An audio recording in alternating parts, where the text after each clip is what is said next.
My son will never marry a black woman. Not while I'm alive, Mrs. Richardson had announced 6 years ago, forcing Marcus to leave Destiny. Now, her 60th birthday celebration. 200 guests at the family estate. Mrs. Richardson bragged about her perfect son and his wife, even though they had no children. Some things take time, she laughed. Then a helicopter appeared over the tree line. It landed on the lawn. Destiny stepped out in designer white. 3 children behind her. Happy birthday, Mrs. Richardson. The triplets ran toward Marcus. Daddy! His wife dropped her wine glass. Mrs. Richardson clutched her chest. Those children are... They're your only grandchildren, Destiny smiled. And they're half black. Surprise. But before we dive into the full story, let me know where you're watching from and what time it is. Now, subscribe to the channel and let's get started. You will lose everything if you marry that woman. Marcus Richardson stared at his mother across the mahogany desk in her study. The words hung in the air like poison. Outside the window, the Greenwich estate stretched across perfectly maintained lawns. Everything looked beautiful. Everything felt like a trap. Mother, I love her, Marcus said. His voice shook. Elizabeth Richardson stood up slowly. She wore a cream-colored suit that probably cost more than most people earned in a month. Her silver blonde hair was pulled back tight. Her blue eyes were cold. Love, she said, and the word sounded like an insult. You think love pays for this house? Love keeps you employed at Richardson Investment Group? Love maintains our family's reputation? Marcus looked down at his hands. He was 30 years old, but in this room, he felt like a child being scolded. Destiny is a brilliant attorney, Marcus said quietly.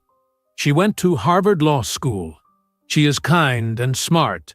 And she is black, Elizabeth interrupted. Her voice was flat and final. My son will never marry a black woman, not while I am alive. Marcus felt something break inside his chest.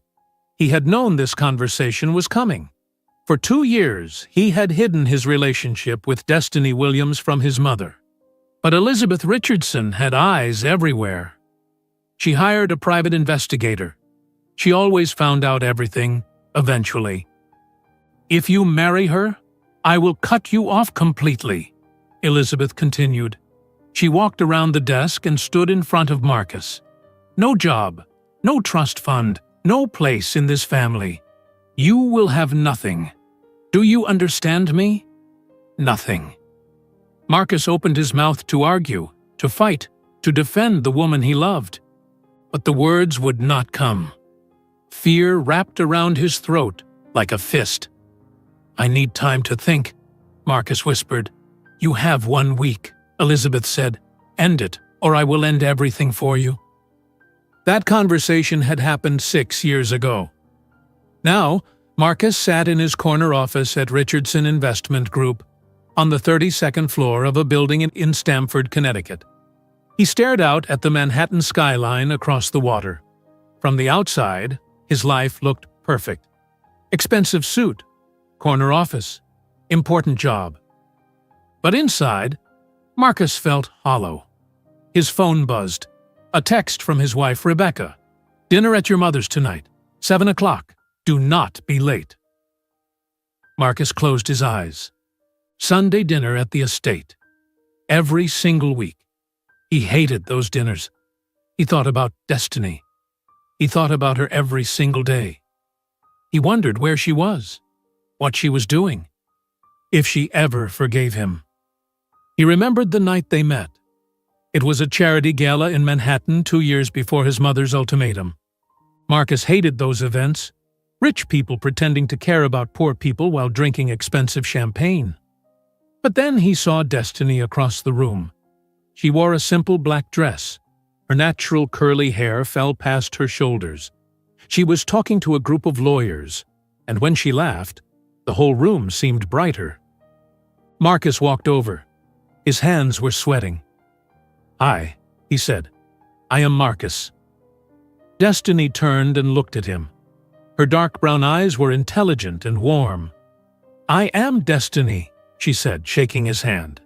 "Are you hiding from this terrible music, too?" Marcus laughed. "It is pretty bad." "Want to get out of here?" Destiny asked. "There is a great Italian place in the West Village." They left the gala together. They went to a small restaurant called Luca's. They talked for 4 hours. Marcus told her about growing up in Greenwich, about losing his father when he was 15, about feeling trapped in a life he did not choose. Destiny told him about growing up in Atlanta, about putting herself through Harvard, about wanting to change the world through law. At the end of the night, Marcus knew he was in love. They dated for 2 years. Marcus kept the relationship secret from his mother for as long as possible. He introduced Destiny to his college friends. They all loved her. His friend James said, "Marcus, do not mess this up. She is perfect for you." But Marcus did mess it up.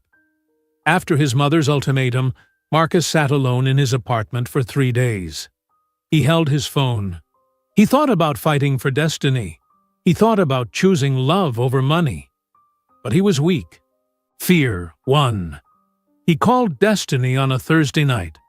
His hands shook so badly, he almost dropped the phone. "Marcus," Destiny answered. Her voice was happy. "I was just thinking about you." "I cannot do this anymore," Marcus said quickly. The words came out like vomit. Fast and wrong. "What?" Destiny's voice changed immediately. "What are you talking about?" "This relationship. Us. I cannot do it." "Marcus, what happened? Talk to me. We can fix—" "There is nothing to fix," Marcus lied. "I just do not want this anymore. I am sorry." "Marcus, look at me and say that. Come over. Let's talk in person." "No," Marcus said. "I have to go. I am sorry. Goodbye, Destiny." He hung up. Then he turned off his phone. He sat on his apartment floor and cried until the sun came up. Destiny called him 20 times over the next 3 weeks. She left voicemails. "Marcus, please call me back. I need to talk to you. Something important happened. Please, Marcus, please." He listened to every voicemail, but he never called back. His mother had already arranged everything. 2 weeks after the breakup, Elizabeth invited Marcus to dinner at the Greenwich Country Club. A woman named Rebecca Hart was there. She had blonde hair and blue eyes and came from another wealthy Connecticut family. "Rebecca just moved back from Paris," Elizabeth said, smiling like a shark. "She studied art history at Yale. You two have so much in common." 4 months later, Marcus proposed to Rebecca at the Greenwich waterfront. He knelt down on one knee. He said the words he was supposed to say. Rebecca cried happy tears and said yes. 6 months after abandoning Destiny, Marcus married Rebecca. 300 guests attended. The ceremony was held at the estate. Everything was perfect and expensive and completely empty. Now, 5 years later, Marcus sat in his office and felt nothing. His marriage was cold. He and Rebecca barely spoke. They slept in separate bedrooms. They had tried to have children for 5 years with no success. Doctors said nothing was wrong physically. But Marcus knew the truth. You cannot build life on top of lies. His phone buzzed again. This time it was not Rebecca. It was an unknown number, a text message that made Marcus's blood run cold. "They ask about you every single day." Marcus stared at the screen. His heart pounded. His hands started shaking. Who was this? What did it mean? Then a photo came through. 3 children. They looked about 5 years old. 2 boys in matching blue shirts. 1 girl in a yellow dress. They were beautiful. They had light brown skin and curly dark hair. And they had Marcus's green eyes. Marcus dropped his phone. It clattered onto his desk. His hands would not stop shaking. 3 children. 3 children with his eyes. He picked up the phone again. He stared at the photo. His office suddenly felt too small, too hot. He could not breathe. Another text came through. Her name is Chloe. His name is Cameron. His name is Caleb. They are 5 years old. They are yours. Marcus stood up fast. His chair rolled backward and hit the window. He needed to sit down. He needed to think. But his brain would not work. 5 years old. He did the math quickly. 6 years ago, when he was with Destiny. His phone rang. The unknown number. Marcus answered without thinking. Hello? His voice cracked. Marcus Richardson?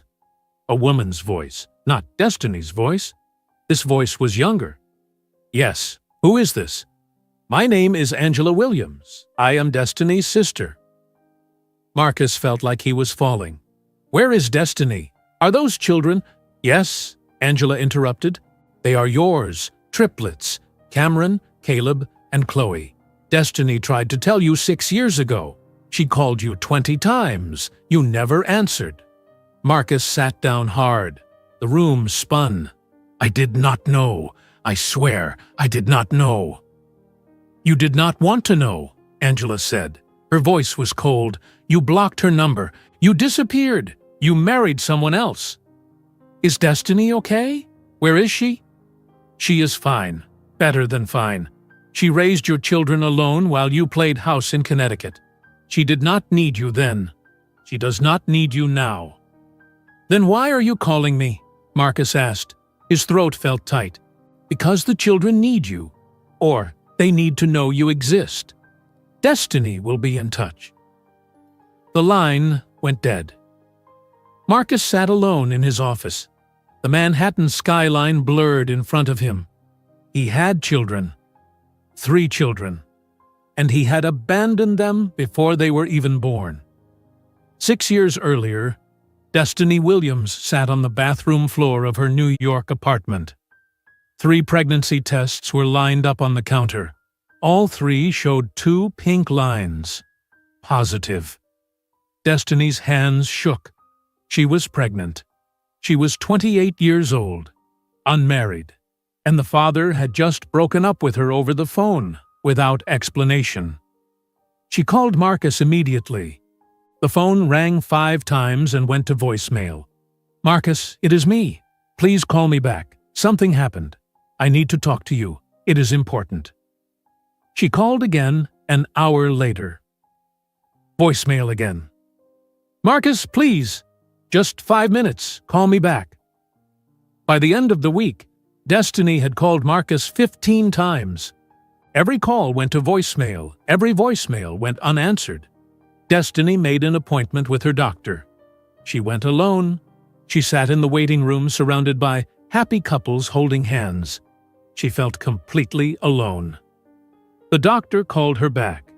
Miss Williams, let's do an ultrasound. Destiny lay on the examination table. The doctor moved the ultrasound wand across her stomach.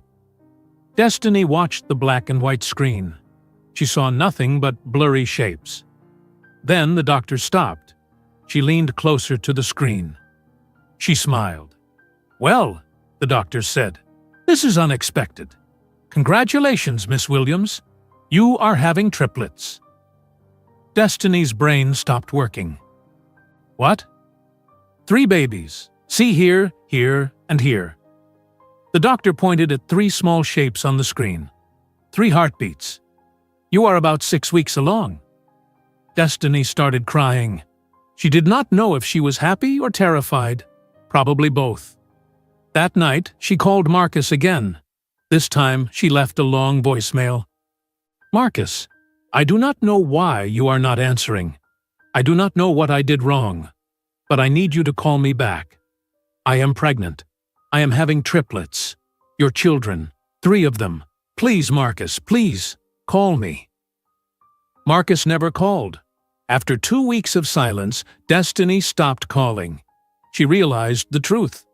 Marcus was gone. He was not coming back. She was alone. She called her younger sister, Angela, in Atlanta. Angela answered on the first ring. "Destiny? What is wrong? You sound terrible." "I am pregnant," Destiny said, "with triplets, and the father disappeared." Angela was quiet for 3 seconds. Then she said, "I am booking a flight to New York right now. Pack your things. You are not doing this alone." Angela arrived 2 days later. She hugged Destiny tight in the airport. "We are going to be okay," Angela said. "I promise." But New York felt wrong now. Everywhere Destiny went, she saw memories of Marcus. The restaurant where they had their first date. The park where they walked every Sunday. The coffee shop where Marcus told her he loved her. "I need to leave," Destiny told Angela one night. "I cannot stay in this city." "Where do you want to go?" Angela asked. "Boston. I got a job offer at a law firm there last year. I turned it down because of Marcus, but maybe they still want me." Destiny called the law firm the next morning. The senior partner remembered her. "Miss Williams, we would love to have you. When can you start?" 2 months, Destiny said. "I need time to move." "Done. Welcome to Morrison & Associates." Destiny packed her New York apartment.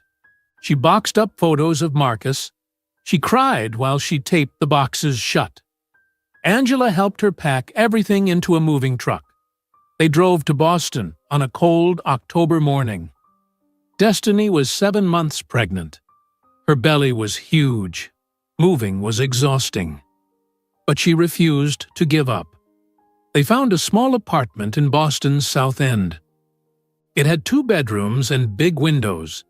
It was not fancy, but it felt safe. Angela moved in with Destiny. "I can work remotely," Angela said. "You need help. I am staying until the babies are born, maybe longer." They turned the second bedroom into a nursery. They painted the walls soft yellow. They assembled 3 cribs. Destiny stood in the doorway and felt tears running down her face. "I can do this," she whispered. "I can be a good mother." "You will be an amazing mother," Angela said. Destiny went into labor on a Tuesday morning in December. She was 38 weeks pregnant. Angela drove her to Boston Medical Center. The nurses rushed Destiny into a delivery room. 12 hours later, Destiny gave birth to 3 babies. Cameron came first, then Caleb, then Chloe. All 3 were tiny and perfect and healthy. The nurse placed all 3 babies on Destiny's chest. Destiny looked down at their small faces. She counted their tiny fingers. She kissed their soft heads. "I will never let you down," Destiny whispered. "I promise. Your father might have left, but I never will." The first year was brutal. Destiny barely slept. She worked from home when possible. She answered emails while breastfeeding. She took conference calls while rocking babies to sleep. Angela helped with everything: diapers, feeding, laundry, cooking. When the triplets turned 6 months old, Destiny went back to the office. She hired a nanny named Maria. Maria was kind and patient. Destiny trusted her completely. Destiny worked harder than anyone at Morrison & Associates. She won every case. She brought in major clients. She never complained. She never made excuses.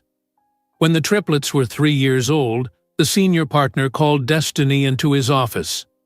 "Miss Williams, we are making you partner. You earned this. You are the best attorney in this firm." Destiny shook his hand. "Thank you, Mr. Morrison."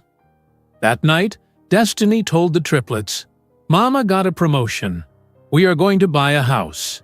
6 months later, Destiny bought a beautiful brownstone in the South End. It had 4 bedrooms, a backyard, and a big kitchen. The triplets each got their own bedroom. Destiny hung photos of them everywhere. But as the children grew older, they started asking questions. One night, 4-year-old Cameron asked, "Mama, Where is our daddy? Destiny had prepared for this question. She knelt down and looked Cameron in the eyes. Your daddy loved me very much, but he was not strong enough to stay. That is his failure, not yours. You are not missing anything. You have me. You have Aunt Angela. You have each other. But everyone at school has a daddy, Caleb said. Some families have daddies. Some families have two mommies. Some families have grandparents who raise them. Our family is different. But we are still a family. Do you have a picture of him? Chloe asked. Destiny hesitated. Then she went to her bedroom and opened a drawer. She pulled out one photo of Marcus. It was from their trip to Cape Cod. Marcus was laughing, his green eyes bright, his hair messy from the ocean wind. Destiny showed the photo to the triplets. This is your father. His name is Marcus Richardson. All three children stared at the photo. Cameron touched the picture gently. He has my eyes, Cameron said. Yes, Destiny said. He does. That night, Destiny tucked Chloe into bed. Chloe looked up at her with tears in her green eyes. Mama, does Daddy know we exist? Destiny's heart broke. I tried to tell him, baby. I tried. Maybe he forgot where we live, Chloe said. Maybe we should find him and remind him. After Chloe fell asleep, Destiny sat in her living room. Angela sat next to her. They deserve to meet him, Destiny said quietly, even if he does not deserve to meet them. Are you sure? Angela asked. No, Destiny said, but Chloe cries every night. She thinks her father does not love her. I cannot let her grow up believing that. The next morning, Destiny made a phone call. Hello, I need to hire a private investigator. The coffee shop in downtown Boston was quiet on Thursday morning. Destiny sat at a corner table, her hands wrapped around a cup of tea she had not touched. She checked her watch. 10:15. The investigator was late. The door opened. A man walked in. He was about 50 years old, with gray hair and tired eyes. He wore a dark jacket and carried a leather briefcase. He looked around the coffee shop until his eyes found Destiny. He walked over. Miss Williams? Yes. Destiny stood and shook his hand. Mr. Gray? Thomas Gray. Please, sit. He sat across from her and placed his briefcase on the table. You said on the phone you need to find someone. Yes. Destiny pulled a folder from her bag. His name is Marcus Richardson. He is 36 years old. Last I knew, he lived in Greenwich, Connecticut. He worked at his family's investment firm. Thomas opened the folder. He looked at the photo of Marcus that Destiny had included. How long has it been since you saw him? 6 years. And why do you need to find him? Destiny hesitated. Then she said, He is the father of my children. He does not know they exist. I tried to tell him 6 years ago, but he never answered my calls. Now my children are asking questions. They deserve to meet their father. Thomas nodded slowly. I will be honest with you, Miss Williams. People like Marcus Richardson are easy to find. Men from wealthy families leave trails everywhere. The question is not if I can find him. The question is, what you will do when I do. I just want him to meet his children, Destiny said. That is all. $5,000, Thomas said. Half now, half when I deliver the report. I will have information for you within 2 weeks. Destiny wrote him a check. Thomas shook her hand again and left. For 2 weeks, Destiny waited. She went to work. She played with the triplets. She made dinner. She read bedtime stories. But every night, she wondered what Thomas would find. Did Marcus have a good life? Was he happy? Did he ever think about her? On a Tuesday afternoon, Thomas called. Miss Williams, I have the report. Can we meet? They met at the same coffee shop. Thomas placed a thick folder on the table. I found everything. Destiny opened the folder with shaking hands. The first page was a photo of Marcus. He was older now. His face looked tired. He wore an expensive suit and stood in front of a tall building in Stamford.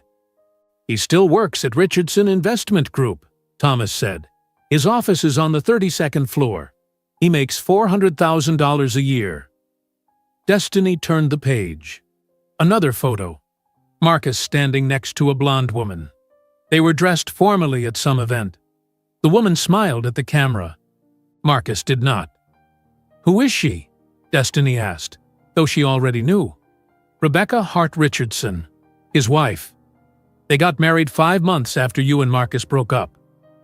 Destiny felt something sharp in her chest. 5 months. He married someone else 5 months after abandoning her while she was pregnant. "Do they have children?" Destiny asked quietly. "No. According to my sources, they have been trying for 5 years.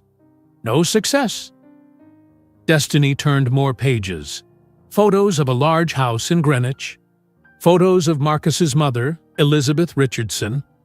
Photos of the Richardson estate. "His mother controls everything," Thomas said.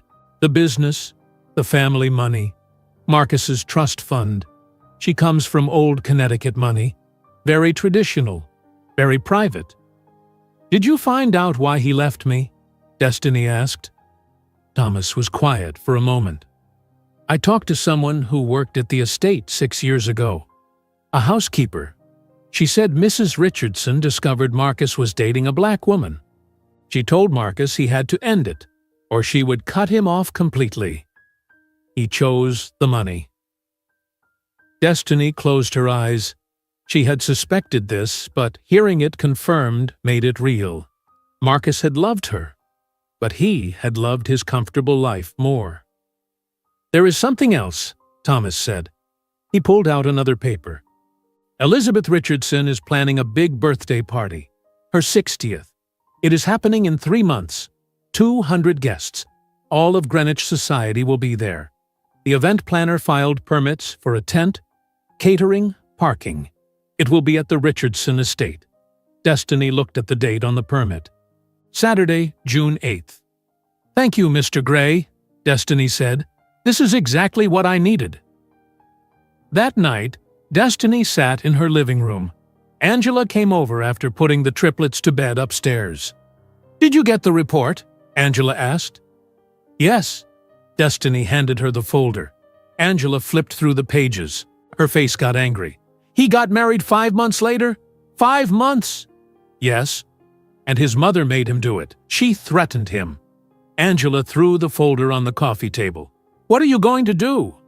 "I am going to that birthday party," Destiny said calmly. "I am bringing the children." Angela stared at her. "You are going to show up at his mother's party with 3 kids who look exactly like him?" "Yes." "Destiny, that is bold. That is going to cause a scene." "Good," Destiny said. "His mother destroyed his chance at happiness because of racism. She needs to see what that cost him. Marcus needs to see his children. And Cameron, Caleb, and Chloe need to meet their father." "Are you sure about this?" Angela asked.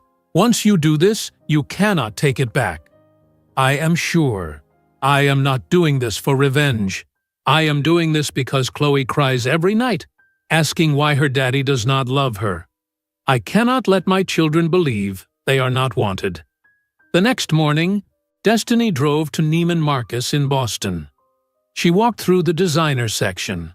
She found a white Stella McCartney dress. It was simple and elegant and cost $3,000. The saleswoman asked, "Special occasion?" "Very special," Destiny said. She bought the dress. Over the next 2 months, Destiny planned everything. She called a helicopter rental company. "I need to charter a helicopter from Boston to Greenwich, Connecticut on June 8th. The man on the phone said, "That will be $5,000 for the round trip." "Done," Destiny said. She bought matching outfits for the triplets. Navy suits for Cameron and Caleb. A white dress for Chloe. She told the children they were going on a special trip. "Where are we going, Mama?" Cameron asked. To meet your father, Destiny said. All three children got very quiet. Then Chloe said, Really? We are really going to meet Daddy? Yes, baby. Really? For the next 3 weeks, the triplets talked about nothing else. They practiced what they would say to Marcus. Caleb asked, Should I call him Daddy or Father? Call him whatever feels right, Destiny said. Cameron asked, What if he does not like us? He will love you, Destiny said. How could he not? But at night, alone in her room, Destiny was not so sure. What if Marcus rejected the children? What if seeing them made everything worse? What if she was making a terrible mistake? Angela came over the night before the party. Are you ready for this? No, Destiny admitted, but I am doing it anyway. I am coming with you, Angela said. You are not doing this alone. Thank you. The morning of June 8th arrived. Destiny woke up early. She made breakfast for the triplets. She helped them get dressed in their new outfits. Cameron looked so grown up in his navy suit. Caleb kept adjusting his tie. Chloe twirled in her white dress. Do I look pretty, Mama? Chloe asked. You look beautiful, Destiny said. Destiny put on her white dress. She left her hair down and curly. She looked at herself in the mirror. She looked powerful. She looked like a woman who had survived everything and come out stronger. The helicopter arrived at noon. It landed in a parking lot near Destiny's brownstone. The pilot helped them inside. The triplets had never been in a helicopter before. They pressed their faces against the windows. Mama, we are flying! Caleb shouted. The helicopter lifted off. Boston disappeared below them. They flew south toward Connecticut. The flight took 45 minutes. Destiny's phone buzzed. A text from Thomas Gray. I confirmed the party started at 1 p.m. Mrs. Richardson is giving a speech at 2 p.m. That would be the perfect time to arrive. Destiny texted back, Thank you for everything. She looked at her children. They were so excited, so innocent. They had no idea what was about to happen. Angela leaned close to Destiny. Last chance to turn back. We are not turning back, Destiny said. At exactly 2 o'clock, the helicopter descended toward Greenwich. Destiny saw the Richardson estate below. White tents covered the lawn. Hundreds of people in fancy clothes stood around. It looked like a wedding. The pilot said, Where do you want me to land? Right in the middle of everything, Destiny said. The helicopter dropped lower. Destiny saw people looking up. She saw the music stop. She saw faces turning toward them. Chloe grabbed Destiny's hand. Mama, I am scared. Do not be scared, baby. Your daddy is down there, and he has been waiting to meet you for a long time. He just does not know it yet. The helicopter touched down on the front lawn. The door opened. Destiny stepped out first. The wind from the helicopter blades whipped across the lawn. Destiny's white dress moved around her legs. She held her head high and walked forward. Behind her, Cameron, Caleb, and Chloe climbed out carefully. Angela helped them down. 200 people stood frozen. The string quartet had stopped playing. Champagne glasses hung in midair. Everyone stared. Destiny walked calmly through the crowd. No one spoke. No one moved. They just watched this black woman in an expensive white dress walk across their perfect lawn with 3 beautiful children following behind her. On the terrace, Elizabeth Richardson stood with a microphone in her hand. She had just finished her speech about family and legacy and making the right choices. Her mouth was still open. Her face had gone completely white. Next to Elizabeth stood Marcus. He wore a dark gray suit. His tie was perfectly straight. His hair was perfectly combed. He looked exactly like what he was, a rich man playing a part. Rebecca stood next to Marcus. She wore a lavender dress and diamond earrings. She held a glass of champagne. She looked bored until she saw the helicopter. Then she looked confused. Marcus did not understand what was happening. Who arrives at a party in a helicopter? He squinted across the lawn. The woman walking toward him looked familiar, the way she moved, the confidence in her walk. Then the sun hit her face, and Marcus's heart stopped. Destiny. His brain could not process it. Destiny was here, at his mother's birthday party, wearing white, walking toward him. Then Marcus saw the children. 3 children holding hands, 2 boys in navy suits, 1 girl in a white dress. The little girl looked up. She saw Marcus standing on the terrace. Her face exploded into the biggest smile Marcus had ever seen. "Daddy!" she screamed. The word echoed across the silent lawn. All 3 children let go of each other's hands and ran. They ran toward Marcus, with their arms open wide. They ran like they had been waiting their whole lives for this moment. Marcus could not move. His legs would not work. His brain would not work. 3 children were running at him, calling him Daddy. The children reached the terrace. They crashed into Marcus and wrapped their arms around his legs. They hugged him tight. They were laughing and crying at the same time. "Daddy, we found you," the little girl said. "We looked everywhere," one of the boys said. "Mama said we would meet you today," the other boy said. Marcus looked down at their faces. He saw his own green eyes looking back at him. 3 times. He saw his nose, his chin, his smile. These were his children. Rebecca's champagne glass fell from her hand. It hit the stone patio and shattered into 100 pieces. The sound was very loud in the silence. Rebecca stared at the 3 children hugging Marcus.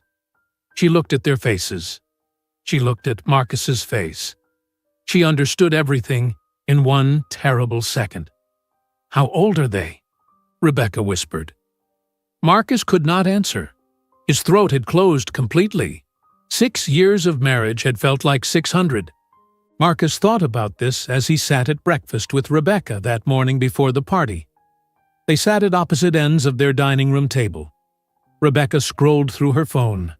Marcus read the newspaper. Neither of them spoke. This was every morning. This was their life. "Your mother wants us there at 1 o'clock, Rebecca said without looking up. "The party starts at 1. She wants us to greet guests." "Okay," Marcus said. "Do not be late like last time." "I will not be late."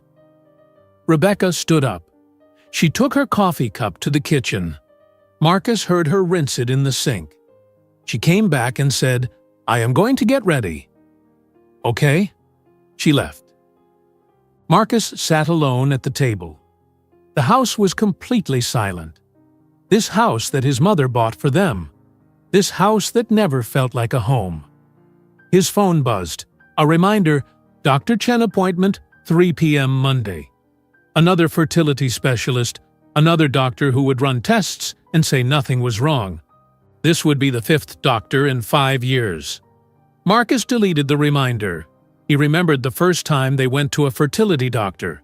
Rebecca had been so hopeful. She sat in the waiting room holding Marcus's hand. She said, "Maybe they can help us. Maybe there is something simple we are missing." The doctor ran every test. Blood work, ultrasounds, genetic screening. Everything came back normal.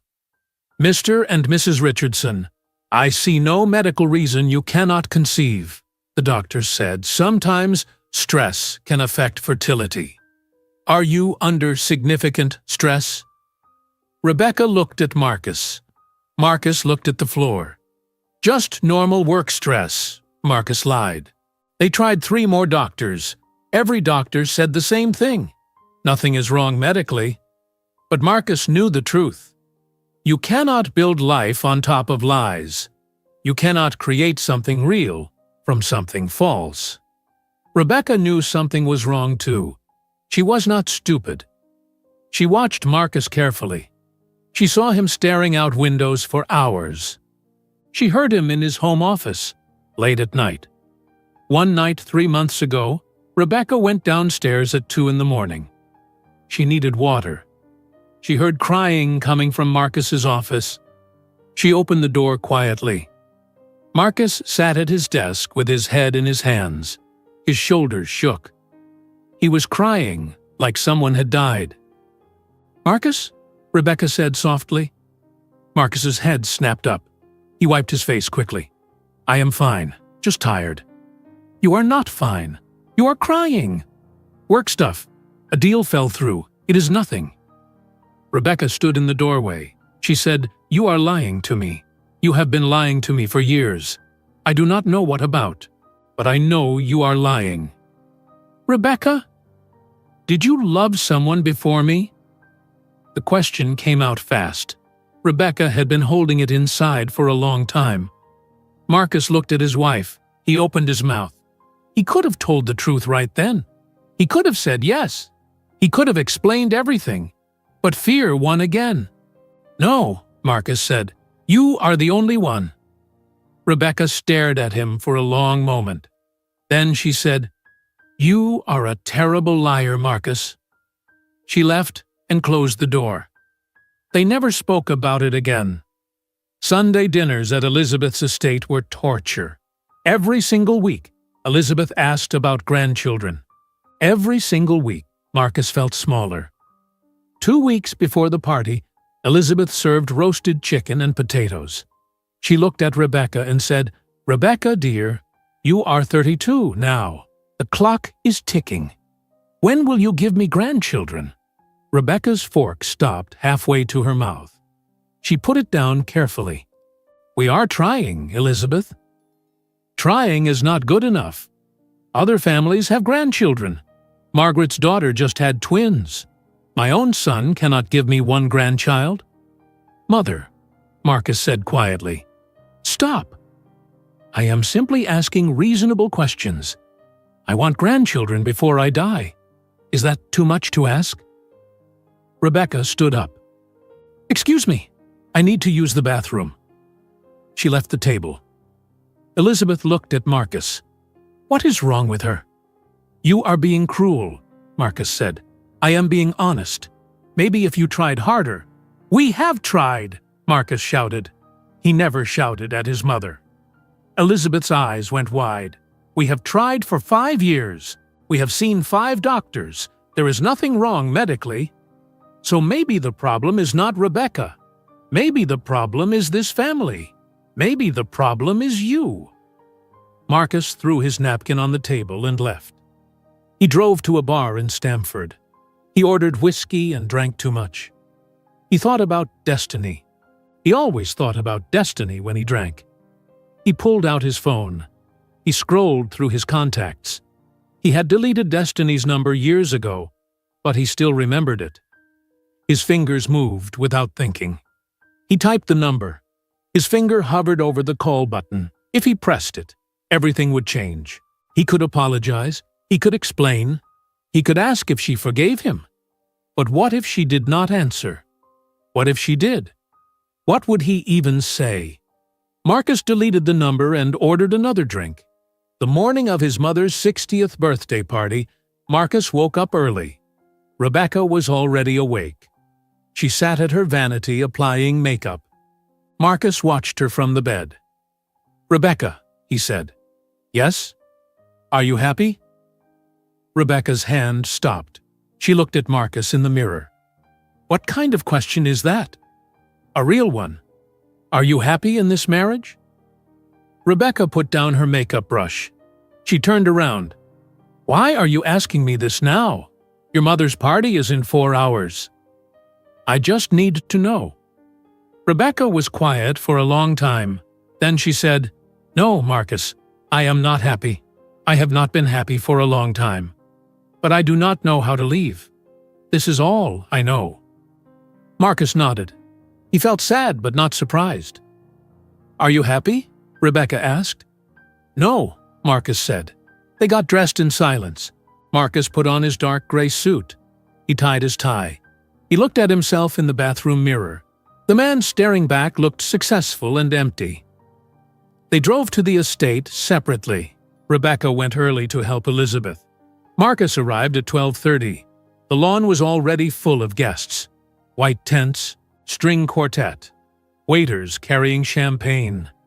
Marcus's college friend James found him near the bar. "Marcus, how are you?" "Fine," Marcus lied. "You look terrible, man. When was the last time you slept?"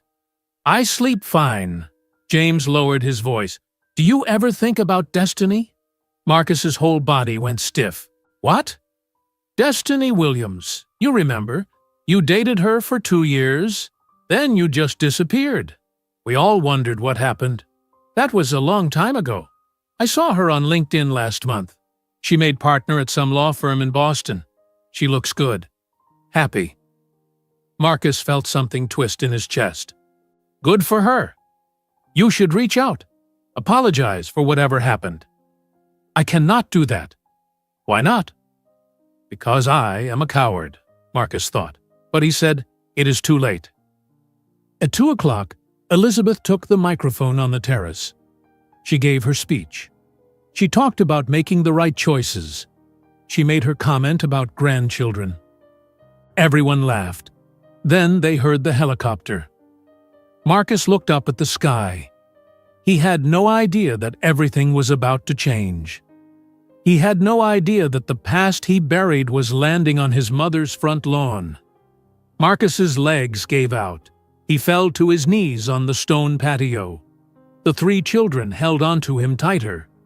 They did not understand why the adults around them looked so shocked. They only knew they found their daddy. 5, Marcus whispered. His voice barely worked. "They are 5 years old." Rebecca stepped back. Her face had gone from white to gray. 5 years old.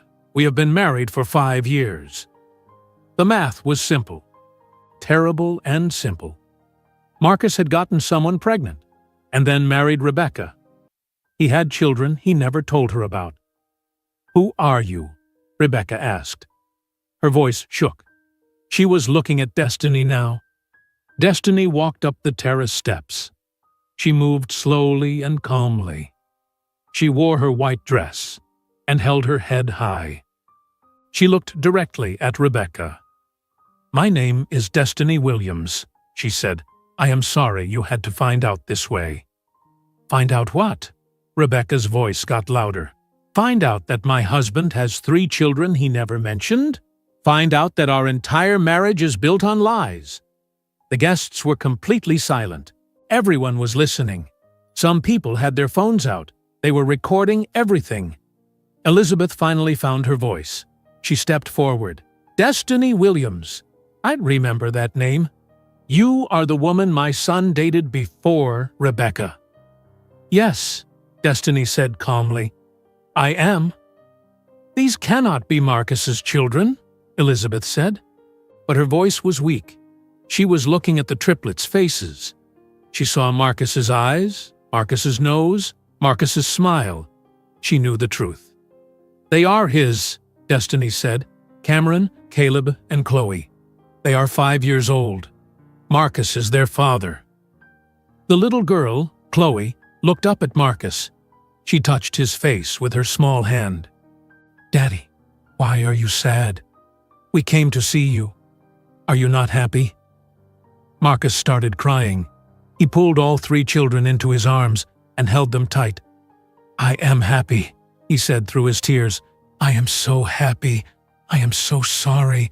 I am so sorry." "Sorry for what?" one of the boys asked. "We are not mad at you." That made Marcus cry harder. Rebecca watched her husband cry while holding 3 children she did not know existed. She watched her marriage die right in front of 200 people. She bent down and picked up a piece of the broken champagne glass. She looked at it in her hand. Then she looked at Marcus. "I wasted 5 years on you," she said quietly. 5 years trying to have your children. 5 years wondering what was wrong with me. And you already had children. You had 3 perfect children, and you left them. "Rebecca!" Marcus tried to stand. "Do not," Rebecca said. She dropped the glass piece. It clinked on the stone. "Do not say my name. Do not apologize. There is nothing you can say." She walked past Marcus, past Destiny, past all the staring guests. She walked into the house. 2 minutes later, she came out carrying a small suitcase. She must have packed it earlier. Maybe she had been waiting for a reason to leave. A valet brought her car, a silver Mercedes.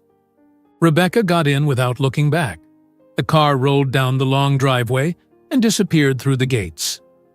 Marcus watched her go. He knew he would never see her again. The marriage was over.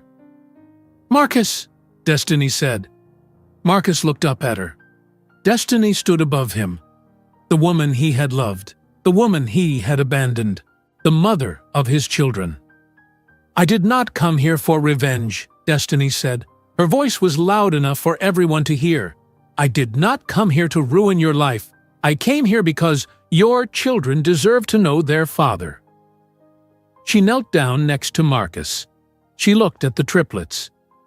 "Cameron, Caleb, Chloe," Destiny said gently, "give your father some space for a minute. Go wait with Aunt Angela by the helicopter." "But Mama," Chloe started. "Just for a minute, baby. I promise. Your daddy is not going anywhere." The 3 children let go of Marcus reluctantly. They walked across the lawn to where Angela stood waiting. They kept looking back at Marcus to make sure he was still there. When the children were far enough away, Destiny spoke quietly to Marcus. "I called you 20 times 6 years ago," she said. "I left voicemails. I told you I was pregnant. You never answered, not once." "I blocked your number," Marcus whispered. "My mother told me to. I am so sorry. I did not know about the triplets. I swear I did not know." "Would it have changed anything if you did know?" Marcus opened his mouth. Then he closed it. He did not know the answer. 6 years ago, he had been too weak to fight his mother. Would knowing about the babies have made him stronger? Or would he have run away even faster? "I do not know," Marcus admitted. "At least you are honest about that," Destiny said. She stood up. "I raised them alone. I worked full-time and raised 3 children by myself.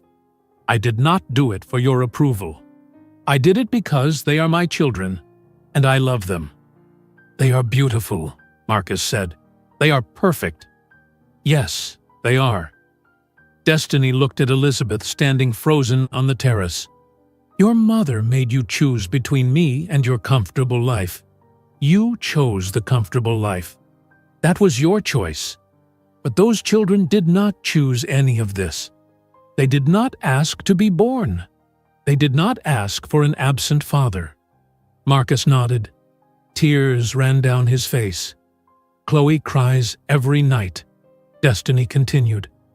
"She asks me why her daddy does not love her. She asks me if she did something wrong. She thinks you stayed away because of something she did." "No," Marcus said quickly. "No, it was never about them. It was about me. I was weak. I was a coward. I know that, but they do not. They are 5 years old. They only know their father was not there." Destiny turned and started walking back toward the helicopter. Then she stopped. She looked back at Marcus. "You have one choice now, Marcus. You can be a coward again and let us fly away. Or you can be their father. But if you choose to be their father, you commit fully. You do not get to disappear when it gets hard. You do not get to run when your mother threatens you. You decide right now what kind of man you want to be." Marcus looked at his mother. Elizabeth stood on the terrace like a statue. Her face was hard and angry. She was already planning what to say, already planning how to punish him. Then Marcus looked at the triplets. They stood by the helicopter with Angela. All 3 of them watched him. Cameron stood very straight and serious. Caleb waved shyly. Chloe smiled and blew him a kiss. For 6 years, Marcus had lived in fear. Fear of disappointing his mother. Fear of losing his money.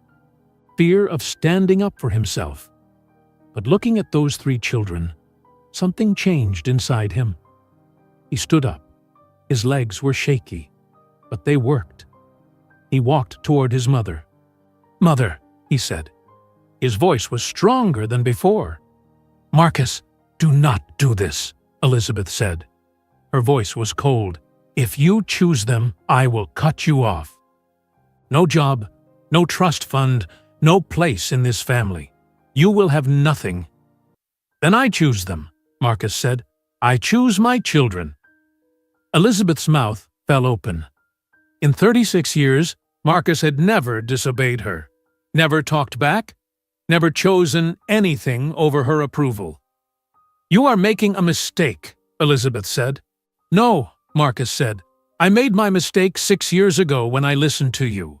This is me fixing it." He turned his back on his mother.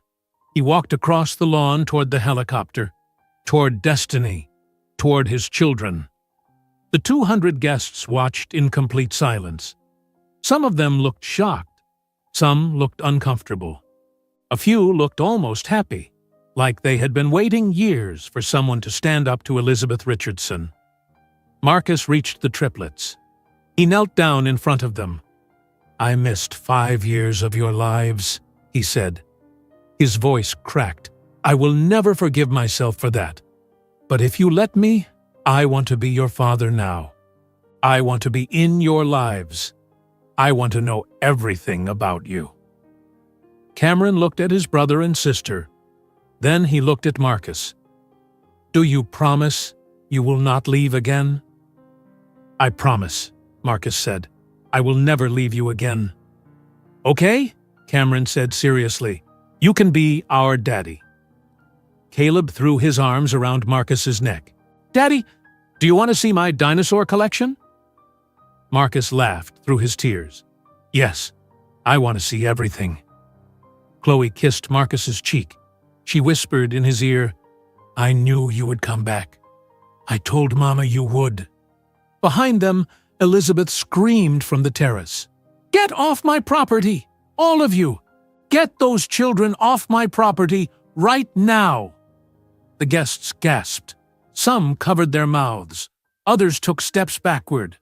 Elizabeth's scream had been loud and sharp. It cut through the afternoon air. The triplets pressed closer to Marcus. Chloe grabbed his hand tight. "Daddy, why is that lady yelling?" Marcus stood up slowly. He kept holding Chloe's hand. He looked at his mother standing on the terrace. Her face was red. Her hands shook. She looked angry and afraid at the same time. For 36 years, Marcus had been afraid of that face, afraid of disappointing her, afraid of making her angry, afraid of losing her approval. But not anymore. "These are your grandchildren, Mother," Marcus said. His voice was loud enough for everyone to hear. "And they are not going anywhere until I say so." Elizabeth walked down the terrace steps. Her cream-colored gown dragged on the stone.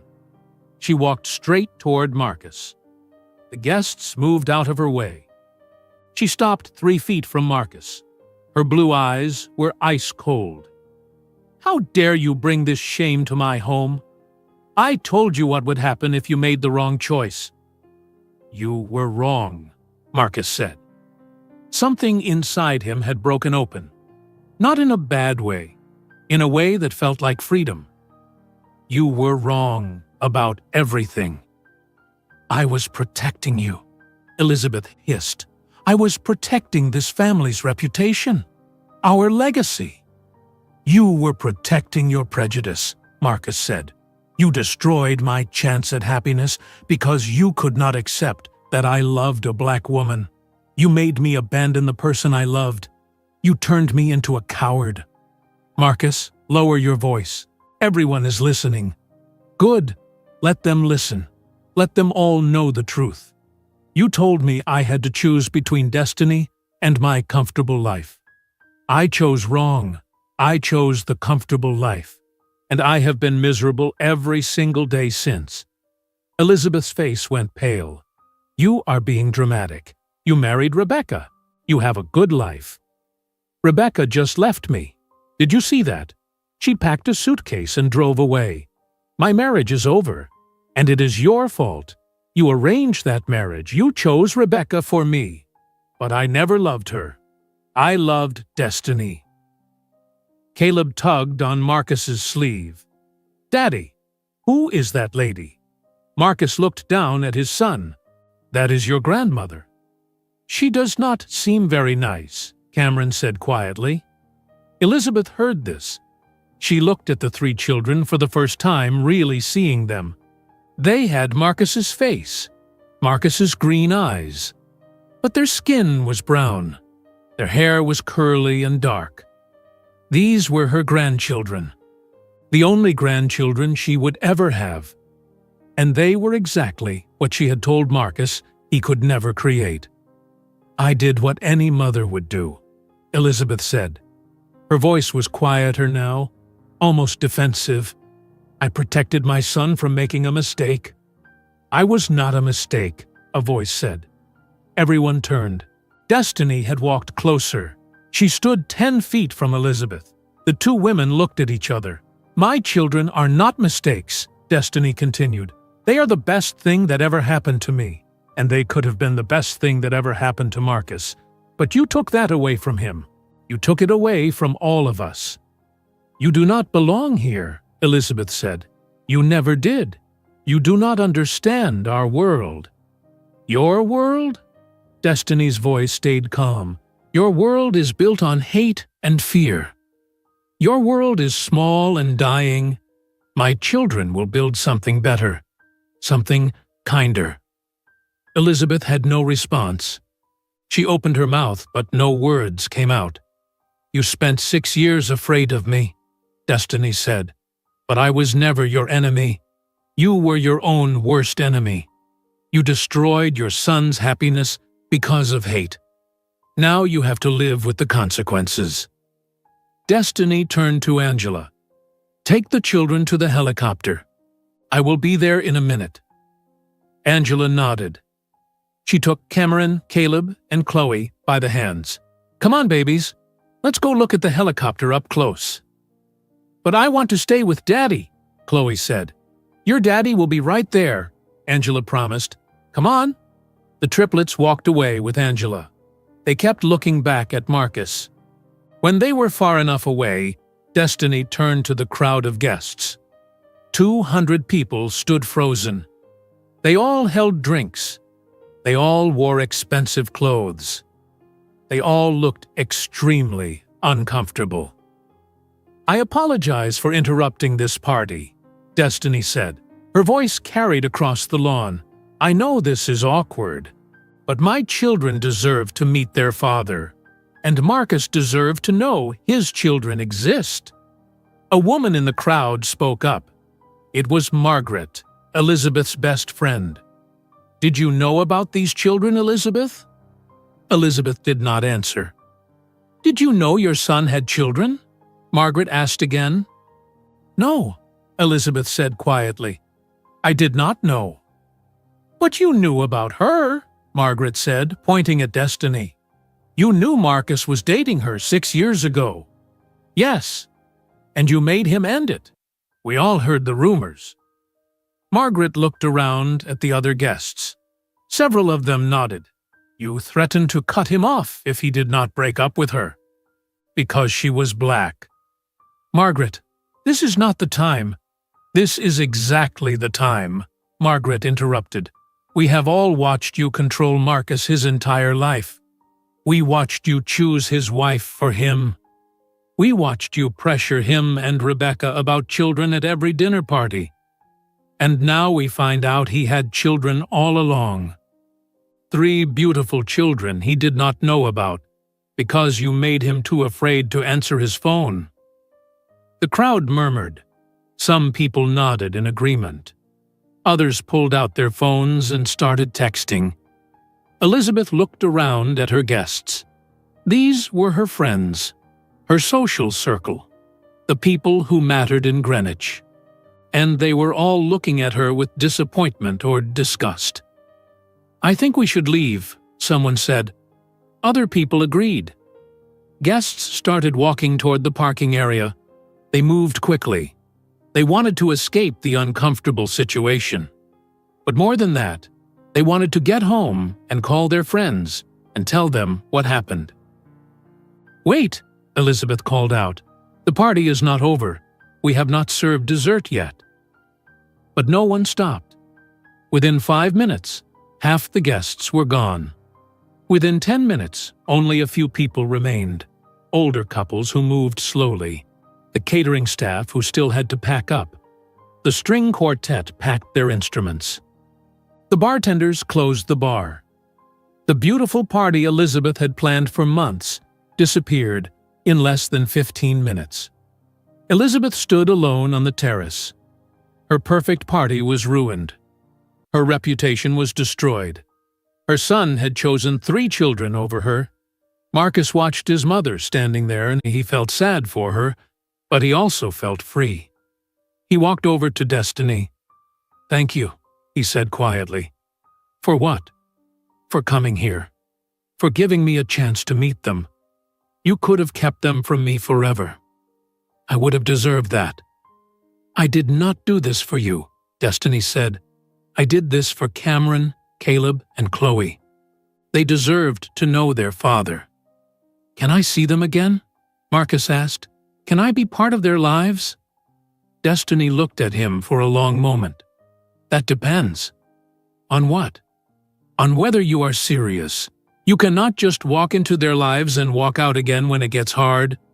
If you do this, you commit fully. You show up. You do not run when things get difficult. You do not disappear when your mother threatens you." "I will not run," Marcus promised. "I am done running." "We will see," Destiny said. "Actions matter more than words." She started walking toward the helicopter.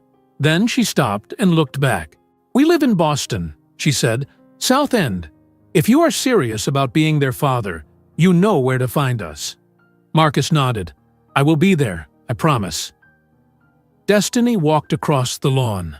Angela and the triplets were waiting by the helicopter. The pilot helped them inside. Marcus watched as the helicopter lifted off the ground.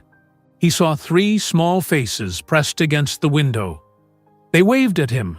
He waved back. The helicopter rose higher and higher. Then it turned north and flew away toward Boston. Marcus stood on his mother's lawn, watching until the helicopter disappeared completely from view.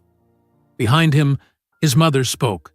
"You just threw away everything, for children you do not even know." Marcus turned around. "No, Mother. I threw away everything 6 years ago when I listened to you. Today, I am getting it back." He walked past her. He went into the house. He went upstairs to the bedroom he used to sleep in as a child. He packed a bag with clothes and his laptop. When he came back downstairs, his mother was waiting in the hallway. "Where are you going?" she asked.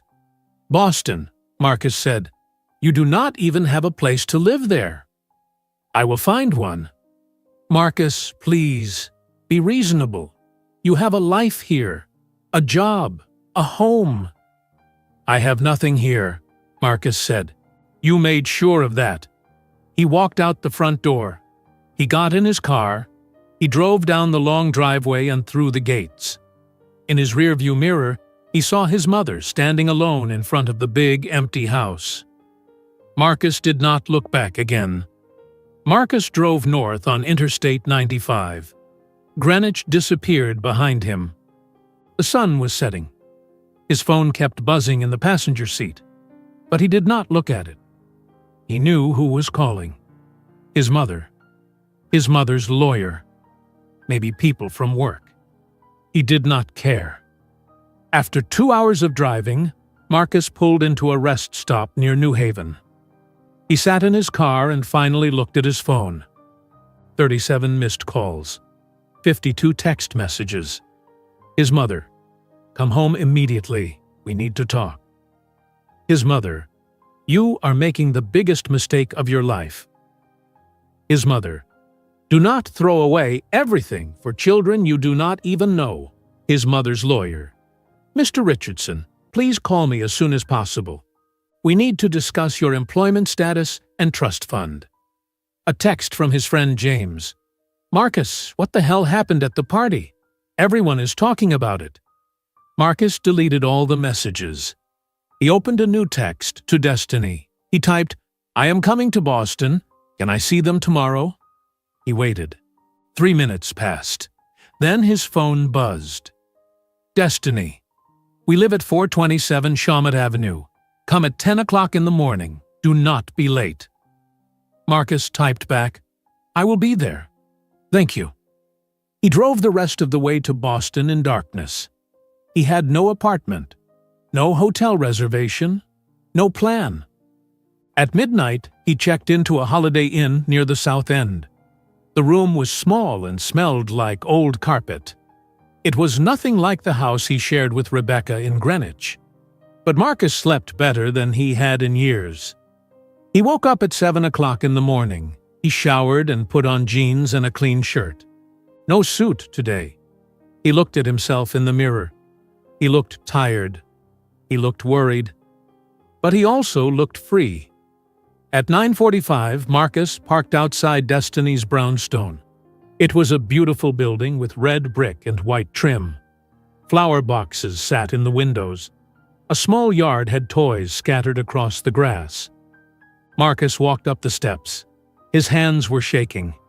He knocked on the door. Angela answered. She looked at Marcus with no expression. You are early. I did not want to be late. Come in. Marcus stepped inside. The house was warm and bright. Photos covered the walls. Photos of the triplets at every age. First birthdays, first steps, first day of school. Marcus had missed all of it. Wait here, Angela said. She disappeared down the hallway. Marcus heard voices upstairs, children laughing, water running, normal morning sounds. Then he heard footsteps on the stairs. 3 pairs of small feet. The triplets appeared at the top of the staircase. They stopped when they saw Marcus. Daddy came back, Chloe whispered. She smiled huge. All 3 children ran down the stairs. They crashed into Marcus and hugged him. Marcus knelt down and held them tight. I told you he would come back, Chloe said to her brothers. I told you. Destiny appeared at the top of the stairs. She wore jeans and a sweater. Her hair was pulled back. She looked beautiful and tired. Have you eaten breakfast? She asked Marcus. No. The children are having pancakes. You can join us. They all went to the kitchen. Destiny made pancakes while the triplets talked nonstop. They told Marcus about their school, their friends, their favorite TV shows, their toy collections. I have 73 dinosaurs, Caleb said proudly. Want to see them? Yes, Marcus said. I want to see everything. After breakfast, Caleb showed Marcus his dinosaur collection. Cameron showed Marcus his video games. Chloe showed Marcus her drawings. Every drawing was of a family. A mother, 3 children, and a father. This is you, Chloe said, pointing at the tall figure with green eyes. I draw you all the time, even though I did not know what you looked like. Mama showed me one picture. Marcus felt tears in his eyes. These are beautiful, Chloe. At noon, Destiny told Marcus, the children need lunch, and then a nap. You should go. Can I come back? Marcus asked. Destiny looked at the triplets. They all stared at her with big, hopeful eyes. Yes, Destiny said. You can come back next Saturday, 10 o'clock. Can he come sooner? Chloe asked. We will see, Destiny said. Your father has things to figure out. He needs to find a place to live. He needs to find a job. Marcus nodded. She was right. He had nothing figured out. He hugged each child goodbye. I will see you next Saturday, I promise. You will not disappear? Cameron asked. His voice was serious. Never, Marcus said. "I will never disappear again." That afternoon, Marcus found a small apartment in the South End. It was a one-bedroom on the third floor of an old building. The rent was $2,000 a month. Marcus had some money in his personal savings account, money his mother could not touch. Enough for maybe 6 months of rent. He signed the lease that day. On Monday morning, Marcus's phone rang. It was his mother's lawyer. "Mr. Richardson, I am calling to inform you that your employment at Richardson Investment Group has been terminated effective immediately. Your trust fund has been frozen. Mrs. Richardson has also revoked your access to the Greenwich property." "I understand," Marcus said calmly. "There is also the matter of your marital home. That property is in Mrs. Rebecca Richardson's name. You will need to arrange to collect your belongings." "I will send someone to get my things." The lawyer paused. "Mr. Richardson, are you sure about this decision? Your mother is willing to discuss reinstating everything if you—" "No," Marcus interrupted. "I am sure. Tell my mother I will not change my mind." Marcus hung up. An hour later, another call came, this time from Rebecca's lawyer. "Mr. Richardson, I am representing Rebecca Hart Richardson in her petition for divorce. She is requesting an uncontested divorce with no alimony. She will keep the Greenwich property and her personal assets. You will keep your personal assets. The marriage will be dissolved within 60 days. "I agree to everything," Marcus said. "Tell Rebecca I am sorry. Tell her I hope she finds someone who deserves her." "I will pass that along," the lawyer said. He sounded surprised. Marcus started looking for jobs. He applied to 20 investment firms in Boston. He sent his resume to wealth management companies. He called old contacts from Yale. But doors kept closing. His mother's influence reached far in the financial world. People who used to return his calls immediately now ignored him. Interviews got canceled. Job offers disappeared. By the end of the first week, Marcus had 15 rejections. But every Saturday, he visited the triplets. He showed up at exactly 10 o'clock. He spent the whole day with them. He played video games with Cameron. He learned dinosaur names with Caleb. He colored pictures with Chloe. At first, the children were shy around him. They would play for a while and then run back to Destiny to make sure she was still there. "Why do they keep checking on you?" Marcus asked Destiny one Saturday. "They are afraid you will take them away from me," Destiny said. "They do not know you yet. They do not trust you yet." "How do I earn their trust?" "By showing up. Every single time you say you will be here. Every single Saturday. No excuses, no missed visits. That is how you earn trust." So Marcus showed up. Every Saturday. Even when he was tired. Even when he was worried about money. Even when he felt like a failure. By the fourth Saturday, Cameron stopped asking if Marcus was coming back. By the sixth Saturday, Caleb asked Marcus to read him bedtime stories. By the eighth Saturday, Chloe fell asleep on Marcus's lap while watching a movie. "She feels safe with you now," Destiny said quietly. "That is progress." Marcus looked down at his daughter sleeping peacefully. Her small hand held onto his shirt. Her breathing was soft and steady. "I missed so much," Marcus whispered. 5 years of bedtime stories. 5 years of hugs. 5 years of them feeling safe with me. "You cannot get those years back," Destiny said. "But you can be here for all the years ahead. That is what matters now." On a Tuesday afternoon in August, Marcus's phone rang. Unknown number. "Hello? Mr. Richardson? My name is David Chen. I own a small investment firm called Clearwater Capital here in Boston. I heard about your situation. I would like to offer you an interview." Marcus sat up straight. "Yes, absolutely. When?" "Tomorrow at 2 o'clock. "I will be there." The next day, Marcus went to Clearwater Capital. It was a small office on the 10th floor of a building near the financial district. Only 15 employees. Nothing like Richardson Investment Group. David Chen was a man in his 60s with gray hair and kind eyes. He shook Marcus's hand firmly. "I'm going to be direct with you, Mr. Richardson," David said. "I heard what happened at your mother's party. The whole financial community heard about it.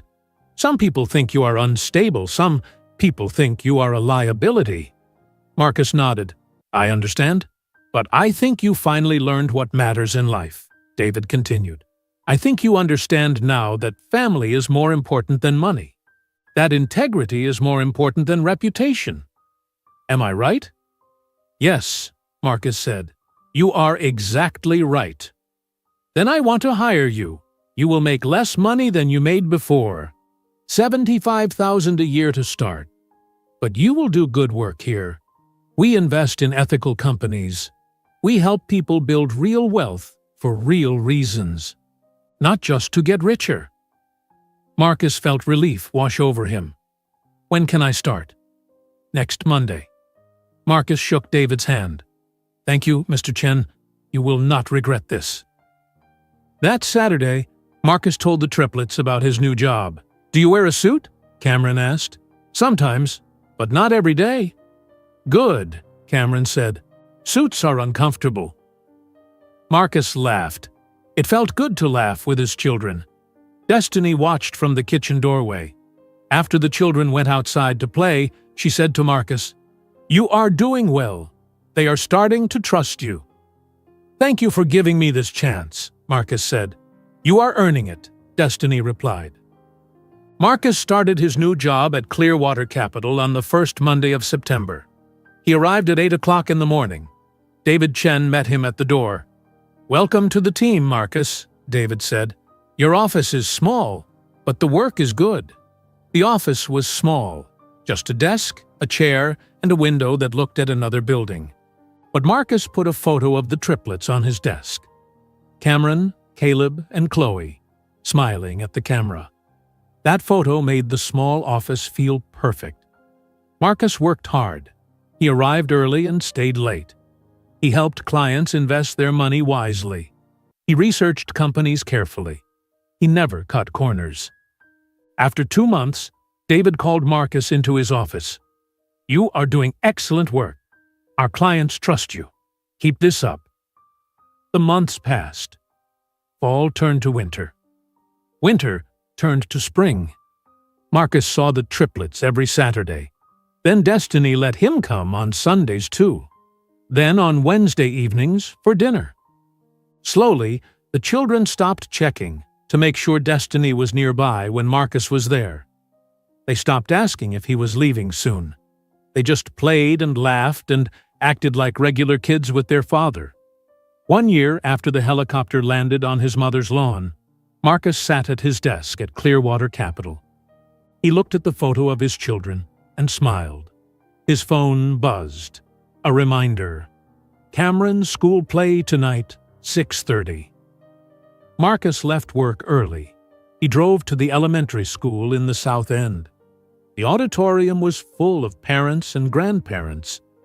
Marcus found a seat in the 3rd row. The lights went down. The play started.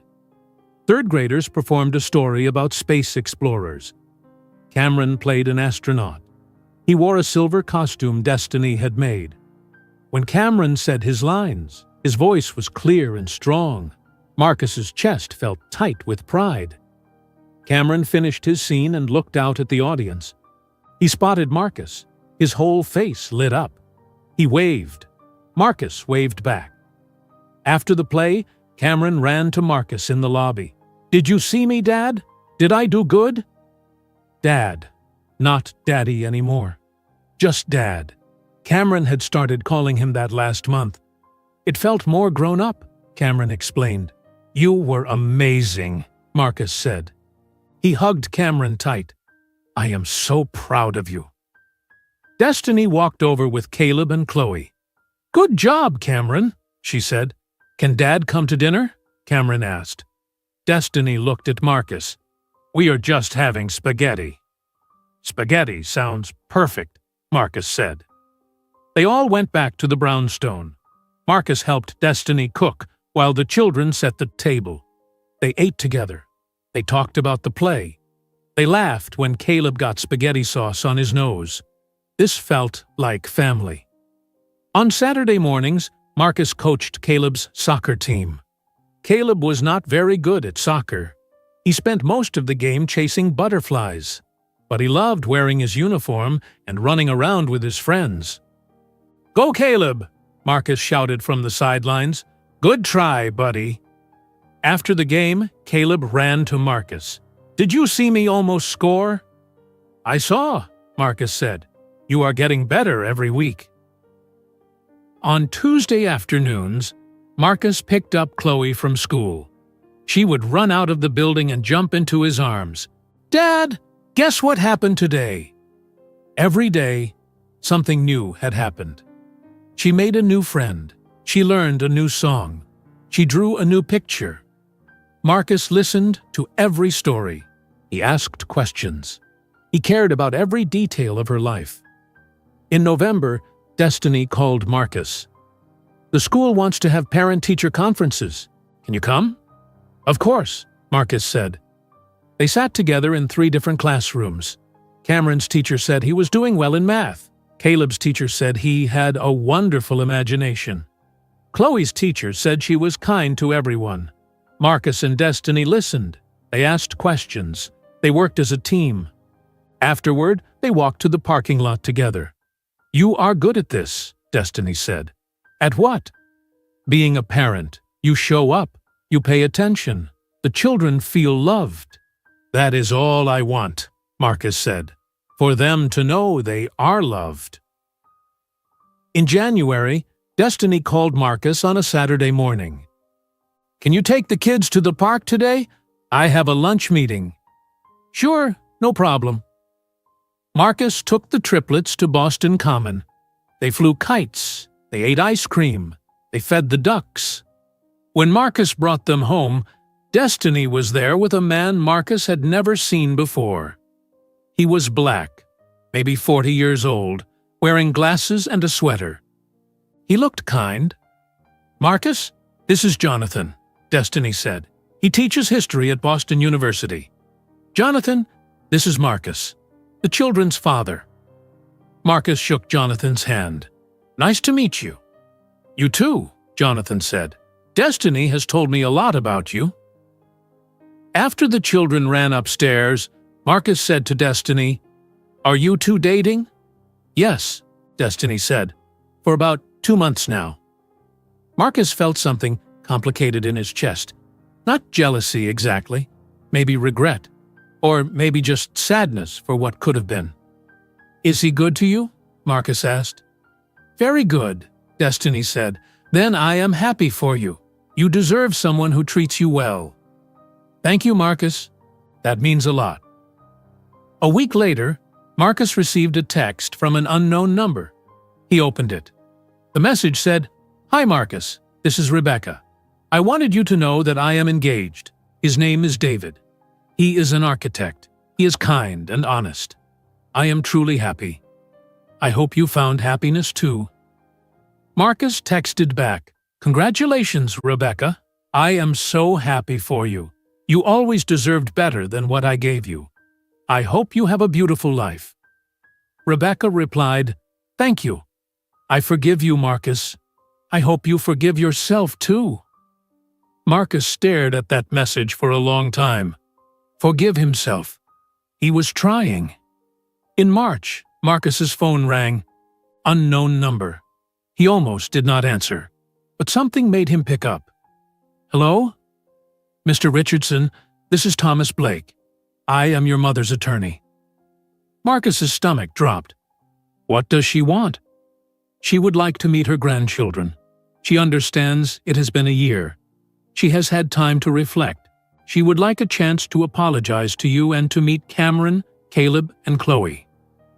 Marcus was quiet for a long moment. "I need to think about it." "Of course. Please call me when you decide." That night, Marcus called Destiny. "My mother wants to meet the children." "What do you think?" Destiny asked. I do not know. Part of me thinks she does not deserve to meet them, but part of me thinks everyone deserves a second chance. Even her. What do the children want? I have not asked them yet. Ask them, Destiny said. They are old enough to have an opinion. Marcus asked the triplets the next Saturday. They sat in Destiny's living room. Do you want to meet your grandmother? Marcus asked. The mean lady from the party? Caleb asked. Yes, but she wants to apologize. She wants a chance to know you. Cameron thought about it. Will she yell at us? No, I promise I will not let anyone yell at you. Okay, Cameron said. We can meet her. 2 weeks later, Marcus drove the triplets to Greenwich. It was the first time he had been back in over a year. The estate looked the same, big and beautiful and empty. Elizabeth waited on the front steps. She wore a simple blue dress. No fancy gown, no jewelry.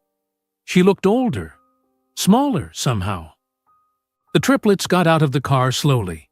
They held hands. Elizabeth walked toward them. She stopped a few feet away. Hello, she said. Her voice shook. I am your grandmother. I, the triplets said together. Their voices were quiet. I am sorry, Elizabeth said. She looked at Marcus. I am sorry for what I did. I was wrong. I let hate control me. I destroyed your chance at happiness. I have spent a year alone in this house realizing that hate cost me everything. Marcus nodded. I appreciate the apology. Can I be part of their lives? Elizabeth asked. Can I be their grandmother? Marcus looked at the triplets. Do you want to spend time with her? They shrugged. They did not know her. They did not trust her yet. We will visit sometimes, Marcus said to his mother, but you do not get to control anything. You do not get to make demands. You do not get to tell me how to raise them. If you want to be their grandmother, you have to earn it. I understand, Elizabeth said. They stayed for 2 hours. Elizabeth showed the children the garden. She gave them cookies. She asked about school. But the triplets were polite, but distant. They did not call her grandma. They did not hug her. They had missed too much time.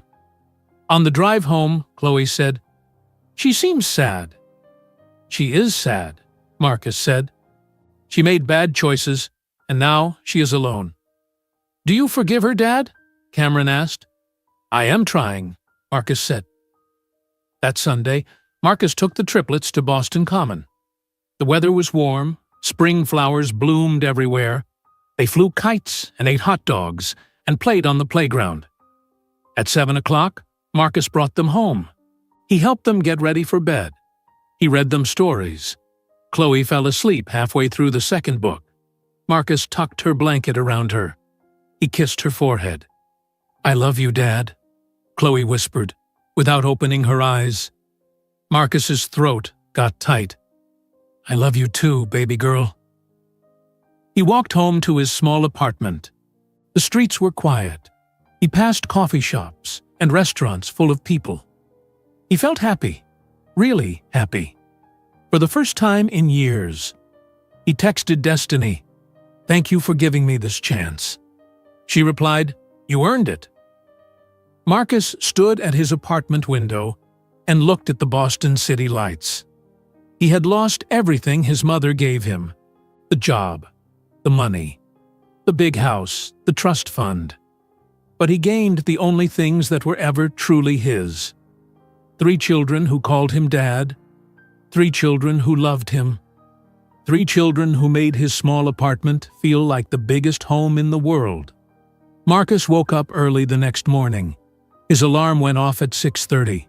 He had to be at work by 8 o'clock. He got dressed and made coffee in his small kitchen. The apartment was quiet, but it did not feel lonely anymore. His phone buzzed. A text from Cameron. Dad, can you help me with my math homework after school today? Marcus smiled. Cameron had his phone now. Destiny gave all 3 kids phones last month, so they could call Marcus whenever they wanted. Marcus texted back, "Yes, I will pick you up at 3:30. At work, David Chen stopped by Marcus's office. "Good morning, Marcus. I wanted to let you know that 3 new clients asked for you specifically. They heard good things about your work." "Thank you, Mr. Chen," Marcus said. "That means a lot." "You have come a long way in the past year and a half," David said. "You should be proud." Marcus looked at the photo of his children on his desk. "I am." That afternoon, Marcus picked up Cameron from school. They went to a coffee shop and spread Cameron's math homework on the table. "I do not understand fractions," Cameron said. "They are confusing." "Let me show you a trick," Marcus said. He drew pictures to explain how fractions worked. Cameron's face lit up when he finally understood. "Oh, that makes sense now," Cameron said. They worked for an hour. When they finished, Cameron said, "Thanks, Dad. You are good at explaining things." "Anytime, buddy." On Wednesday night, Marcus had dinner with the whole family at Destiny's house. Jonathan was there too. At first, Marcus felt awkward, but Jonathan was kind and never tried to replace Marcus. He understood that Marcus was the children's father. "Cameron told me you helped him with fractions," Jonathan said. "That was nice of you." "He is my son," Marcus said simply. "I help him with whatever he needs." After dinner, the children went upstairs to do homework. Marcus helped Destiny clean the dishes. "Jonathan is a good guy," Marcus said. "He is," Destiny agreed. "The kids like him, but they know he is not their father. You are." "Does he want kids of his own someday?" "Maybe. We have not talked about it seriously yet. We have only been dating for 6 months." Marcus dried a plate. "For what it is worth, I think you two are good together. You look happy." "I am happy," Destiny said. "Happier than I have been in a long time." Marcus was quiet for a moment. Then he said, "I am sorry I ruined what we had. I think about it sometimes, about what our life could have been if I had been braver." Destiny stopped washing dishes. She looked at Marcus. "I think about it too sometimes. But we cannot change the past. We can only move forward. And honestly, Marcus, I do not think we would work now. Too much has happened. Too much hurt." "I know," Marcus said. "But I am grateful that we can be friends, that we can raise the kids together." "Me too," Destiny said. On Saturday morning, Marcus took all 3 kids to their soccer games. Caleb's team played first. They lost 4-1, but Caleb scored the 1 goal. He ran to Marcus afterwards, jumping up and down. "Did you see, Dad? Did you see me score?" "I saw." Marcus picked him up and spun him around. "You were amazing." Cameron's team played next. They won 3-2. Cameron played defense and blocked several shots. Marcus cheered so loud his voice got hoarse. Chloe did not play soccer. She took ballet instead. Her recital was next month. She talked about it constantly. "Will you come to my recital, Dad?" she asked for the 10th time that week. "Of course I will come," Marcus said. "I would not miss it for anything." That night, Marcus got a call from Elizabeth's lawyer again. "Mr. Richardson, your mother was hoping the children could visit again, perhaps for her birthday next month." Marcus thought about it. The first visit had been awkward, but not terrible. "I will ask them." He asked the triplets the next day. "Your grandmother wants to know if you want to visit her on her birthday. You do not have to if you do not want to." "Will there be cake?" Caleb asked. Marcus laughed. "Probably." "Then okay," Caleb said. "Can we bring her a present?" Chloe asked. "If you want to," Marcus said. They went to Target together. The children picked out a photo frame. Destiny helped them print a picture of the 3 of them. They wrapped it carefully. On Elizabeth's 61st birthday, Marcus drove the children to Greenwich again. This time, Elizabeth had prepared. She made sandwiches for lunch. She bought toys for the children to play with. She tried hard. "I brought you a present, Grandmother," Chloe said shyly. She handed Elizabeth the wrapped gift. Elizabeth opened it slowly. When she saw the photo of the triplets, her eyes filled with tears. "This is beautiful. Thank you." "You are welcome," Chloe said. They stayed for 3 hours. Elizabeth was careful not to say anything controlling or mean. She asked the children about school. She listened when they talked. She was trying to be a better person. But the children still did not call her Grandma. They called her Grandmother, formal and distant. On the drive home, Cameron said, "She is nicer than before, but I still do not know her very well." "That is okay," Marcus said. "It takes time to get to know people." "Do you like her now, Dad?" Caleb asked. "I am working on forgiving her," Marcus said. "Forgiveness takes time, too." In May, Destiny called Marcus with news. "I got an email from Rebecca." "Rebecca?" Marcus was surprised.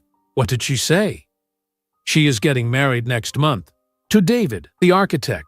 She invited us to the wedding. Us? You and me. She said she wants to thank us both. She said meeting you and losing you led her to David. She said sometimes the wrong relationship leads you to the right one." Marcus felt a mix of emotions. Sadness for what he lost with Rebecca. Happiness that she found someone better. "Are you going to go?" "I think so," Destiny said. "Jonathan and I were invited." "What about you?" "I do not know. Would that be weird?" "Probably. But Rebecca seems to want closure. Maybe it would be good for all of us." Marcus thought about it for 3 days. Then he called Rebecca directly. "Hello?" Rebecca's voice was warm and happy. "Rebecca, it is Marcus. I got your wedding invitation." "Marcus, I am so glad you called. I was not sure if you would. I want to come. If you are sure you want me there." "I am sure," Rebecca said. "I spent a long time being angry at you, but then I met David, and I realized that if you had not left me, I never would have found him. He is everything I needed, everything I deserve." "I am happy for you," Marcus said, "really. You deserve all the happiness in the world." "Thank you. And Marcus, I forgive you, completely. I hope you can forgive yourself." "I am trying," Marcus said. "Every day, I am trying." The wedding was beautiful. It was at a small church in Boston. Only 75 guests. Rebecca wore a simple white dress. David wore a gray suit. When they said their vows, they looked at each other with real love. Marcus sat in the back row. He watched Rebecca promise to love David honestly and completely. He felt genuinely happy for her. After the ceremony, Rebecca found Marcus at the reception. David was with her. "Marcus, thank you for coming," Rebecca said. She hugged him briefly. "This is David." Marcus shook David's hand. "Congratulations. You are a lucky man." "I know," David said. He looked at Rebecca with obvious love. "She is amazing." "She is," Marcus agreed. Rebecca looked at Marcus carefully. "Are you happy, Marcus? Really?" "Yes," Marcus said. And he meant it. "I have 3 incredible kids. I have a job I love. I have a life that matters. I am happy." "Good," Rebecca said. "We both deserve to be happy." In June, Chloe's ballet recital arrived. Marcus sat in the auditorium at the dance studio. Destiny sat next to him. Jonathan sat on Destiny's other side. Angela was there with Cameron and Caleb. The lights went down. The music started. Little girls in pink tutus danced across the stage. Then Chloe appeared. She wore a white costume with sparkles. She danced carefully, counting her steps, concentrating hard. Marcus's heart felt so full it might burst. When the recital ended, Chloe ran to Marcus. He scooped her up and spun her around. "You were perfect," he said. "The best dancer up there." "Really?" Chloe's face glowed. "Really," Marcus said. I am so proud of you." They went out for ice cream after, all of them together. Marcus, Destiny, Jonathan, Angela, and the 3 kids. They squeezed into a booth at an ice cream shop in the South End. Marcus looked around the table. This was his family now. Not traditional, not what he imagined years ago, but real and good and full of love. Cameron got chocolate ice cream on his shirt. Caleb dropped his cone and started crying until Marcus bought him another one. Chloe talked nonstop about the recital. This was happiness, not the fake happiness Marcus had in Greenwich, with money and status and empty rooms. This was real, messy and loud and imperfect, and absolutely real. That night, Marcus walked home to his small apartment. He passed families eating dinner in restaurants. He passed couples holding hands. He passed people living their lives. Marcus pulled out his phone. He opened his photos. Hundreds of pictures of Cameron, Caleb, and Chloe. First soccer game, first day of school, Halloween costumes, Christmas morning, birthday parties. Ordinary moments that meant everything. He had missed their first 5 years, but he had been there for everything since, and he would be there for everything ahead. Marcus sent a text to all 3 kids. "I love you, sleep well, see you tomorrow." 3 texts came back immediately. Cameron, "Love you too, Dad." Caleb, "Good night, Dad." Chloe, "Love you, infinity, Dad."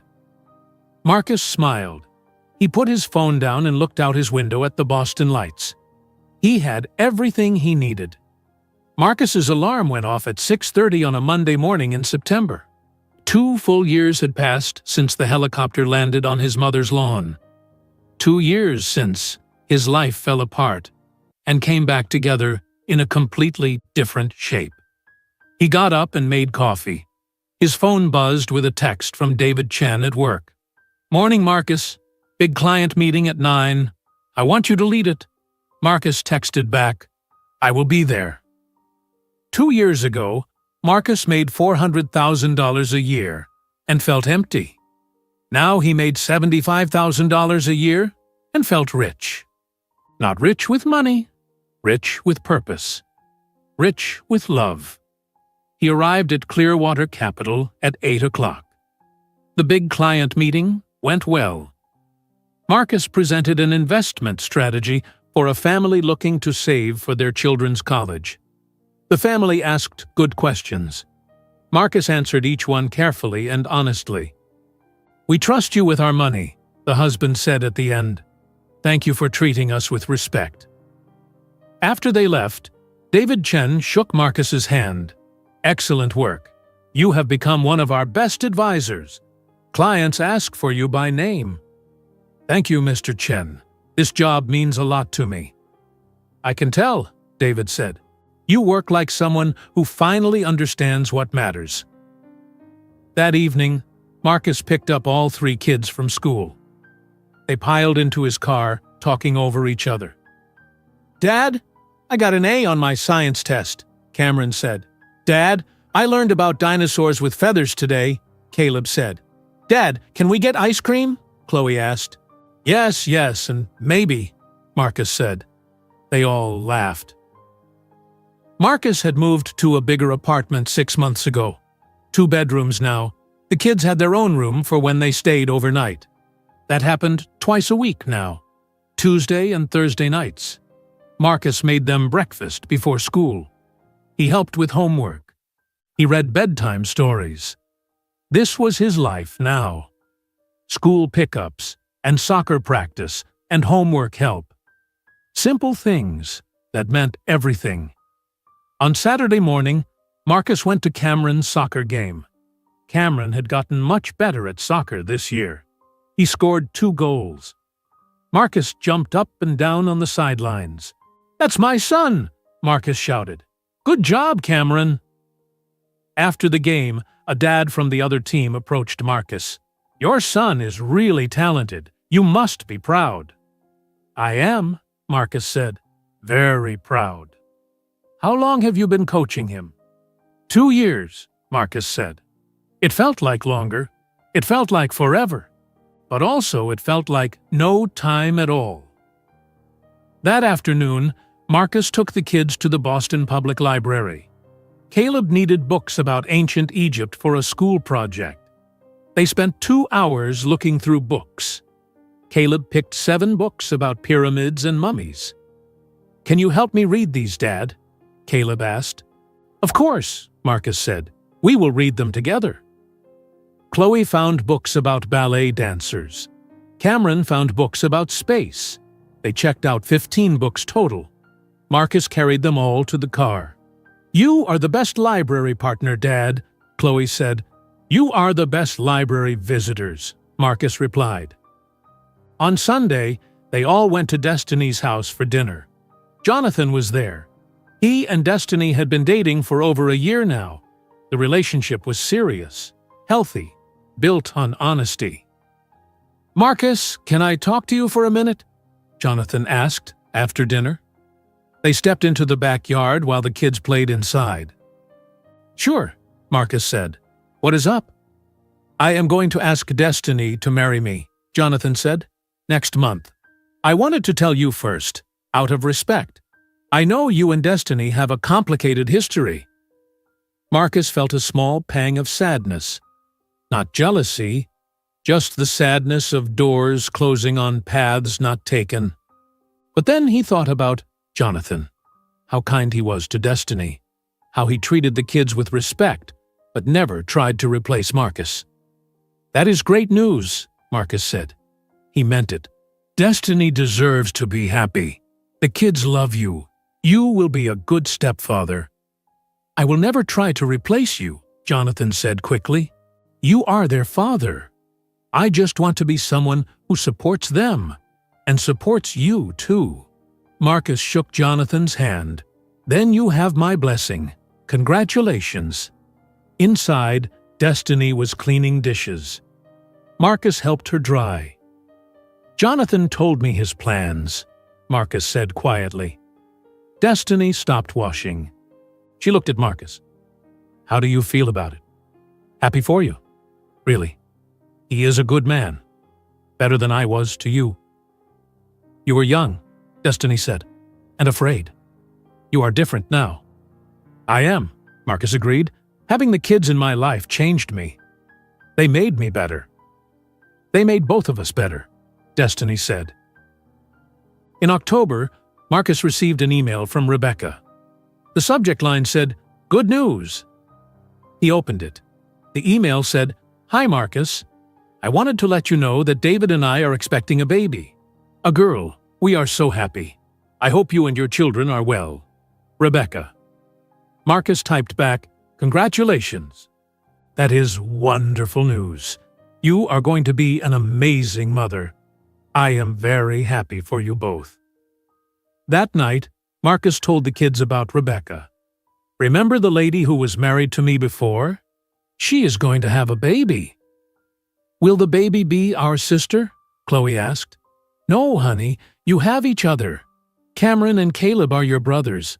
But it is still nice that Rebecca is happy." "Did you love her?" Cameron asked. He was 7 now, old enough to ask hard questions. "I cared about her," Marcus said carefully, "but I was not honest with her. I made mistakes. She deserved better. Now she has better, and I am grateful for that." In November, Elizabeth called Marcus directly. Not through her lawyer. Her voice on the phone was quiet and uncertain. "Marcus, could the children visit for Thanksgiving? I know it is a big holiday. I know you probably have plans, but I thought maybe they could come for a few hours in the afternoon. I promise I will not overstep. I just want to spend time with them." Marcus was quiet. Then he said, "I will ask them." He asked the triplets that night. "Your grandmother wants to know if you want to visit her on Thanksgiving afternoon. We would still have lunch here, but we would go to Greenwich after." "Will she make turkey?" Caleb asked. "Probably." "2 Thanksgiving dinners?" Caleb's eyes got big. "Yes!" They all laughed. On Thanksgiving, They ate lunch at Destiny's house. Destiny cooked turkey and stuffing and sweet potatoes. Jonathan carved the turkey. Angela made pies. The kids ate until they could barely move. Then Marcus drove the triplets to Greenwich. Elizabeth had prepared carefully. She hired a caterer. She decorated the dining room. She bought gifts for each child. But the best part was simple. Elizabeth sat at the table and listened. She asked Cameron about soccer. She asked Caleb about his dinosaur books. She asked Chloe about ballet. "I am taking a new class called Point," Chloe explained. "It means dancing on the tips of your toes. It is very hard." "I would love to see you dance sometime," Elizabeth said carefully. "If that would be okay." Chloe looked at Marcus. Marcus nodded. "Okay," Chloe said. "My next recital is in December." "I will be there," Elizabeth promised. After dinner, the children explored the house. They ran through the big rooms and looked at old paintings and found the library. "This house is like a museum," Cameron said. Elizabeth stood next to Marcus, watching the children play. "I lived in this house for 40 years, she said quietly. "But it never felt alive until today. Until they were here." "They have that effect," Marcus said. "I wasted so much time," Elizabeth said. Her voice cracked. "I chose fear and hate over love. I lost years with you, years with them. I am sorry, Marcus. I am so sorry." Marcus looked at his mother. She looked old now, fragile. The power she used to have was gone. All that remained was regret. "I forgive you," Marcus said. He had not planned to say it, but the words came out true. "It took me a long time, but I forgive you." Elizabeth started crying. Marcus hugged her awkwardly. They had not hugged in years. "Thank you," she whispered. "Thank you." In December, Marcus went to Chloe's ballet recital. Elizabeth came too. She sat 3 rows behind Marcus. After the show, Chloe saw Elizabeth in the lobby. "Grandmother, did you see me dance?" "I did," Elizabeth said. "You were beautiful." Chloe smiled. She was warming up to Elizabeth slowly. It would take time. But there was time now. On Christmas morning, Marcus woke up in his apartment. The kids had stayed overnight. They came running into his bedroom at 6 o'clock in the morning. "Dad! Dad! Wake up! It is Christmas!" They ran to the small living room where Marcus had set up a tree. Presents were stacked underneath. Not expensive presents. Books and games and clothes. Things that mattered. The kids ripped open presents. They laughed and played and made a mess of wrapping paper. "This is the best Christmas ever," Caleb said. Later that day, they went to Destiny's house. Jonathan was there. Angela was there. They all exchanged gifts and ate too much food and played board games. This was family, messy and imperfect, and full of love. On New Year's Eve, Marcus sat in his apartment alone. The kids were with Destiny for the night. Marcus looked back at the past 2 years. Everything he lost. Everything he gained. His phone rang. It was his friend James from my college. "Marcus, Happy New Year. I heard what happened with you and your mom and everything. Everyone in Greenwich is still talking about it. How are you, man?" "I am good," Marcus said. "Really good." "You sound different, happier." "I am happier. I finally figured out what matters." "The kids?" "Yeah, the kids. And being honest. And choosing love over fear." "Good for you, Marcus. I am proud of you." After he hung up, Marcus stood at his window. He looked out at Boston. Fireworks started going off over the harbor. The new year was beginning. Marcus thought about the man he used to be. The coward who chose money over love. The man who ran away from hard things. That man was gone. In his place was a father. Imperfect, but present. Flawed, but trying. Someone who showed up every single day. Marcus's phone buzzed. A group text from the triplets. "Happy New Year, Dad. We love you." Marcus texted back, "I love you too. See you tomorrow." He smiled. Tomorrow he would pick them up. They would go to the park. They would fly kites. They would eat hot dogs.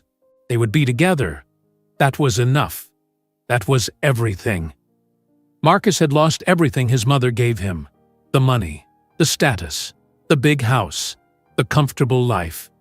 But he gained what was truly his. 3 children, real happiness, a life that mattered. And that was worth more than anything money could buy.